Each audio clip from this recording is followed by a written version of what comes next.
Hello বন্ধুরা, নমস্কার। Tapasi kitchen থেকে আপনাদের স্বাগত জানাই। আজকে আমি বানাবো একটা সুজি টুজি দিয়ে একটা চিংড়ি মাছের পকোড়া। তা দেখুন, এখানে আমি নিয়ে নিয়েছি গাজর কুচি, কাঁচা লঙ্কা কুচি, পেঁয়াজ কুচি, রসুন কুচি, আলু গ্রেট করে নিয়েছি, কপি, বাঁধাকপি আর টমেটো আর বাদাম, ওখানে আছে বেসন ছোটো বাটির 1 বাটি, আর এই দেখুন সুজি আছে, টক দই আছে,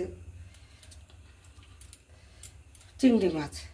এই চিংড়ি মাছটা ভালো করে একটু পেস্ট করে নেব, ভালো করে ধুয়ে পরিষ্কার করে নিয়েছি।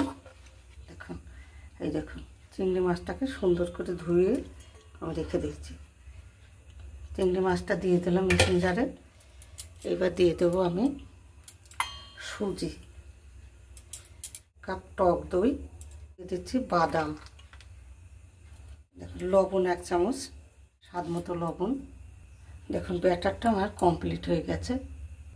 দেখুন একটু 1/2 চামচ হলুদ গুঁড়ো, দিয়ে দেবো লাল লঙ্কার গুঁড়ো, দেখুন দিয়ে দিচ্ছি জিরে গুঁড়ো,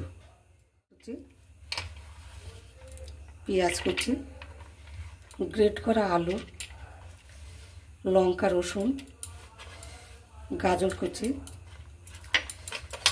আর এখানে বাঁধাকপি কেটে রেখেছিলাম, এটা দিয়ে মেখে নেব। একটু বেসন দিয়ে দিলাম,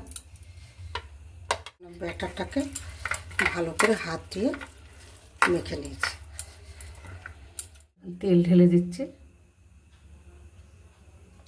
এটা করে পকোড়াগুলো ছেড়ে দেবো।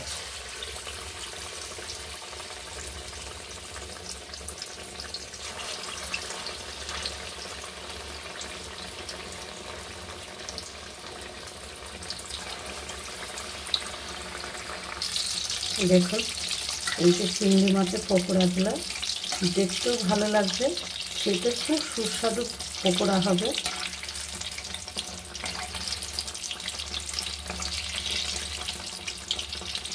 ভাজাটা ভালো হবে,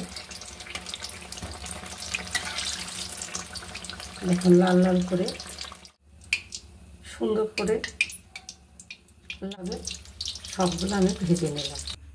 দেখুন আমার পকোড়াগুলো ভাজা রেডি হয়ে গেছে। তাই এইভাবে পকোড়া আপনারা বাড়িতে বানিয়ে খাবেন, মুসমুসে পকোড়া। তা যদি ভিডিওটা ভালো লেগে থাকে তাহলে একটু লাইক, শেয়ার, সাবস্ক্রাইব করবেন আর আমার সঙ্গে থাকবেন। নমস্কার।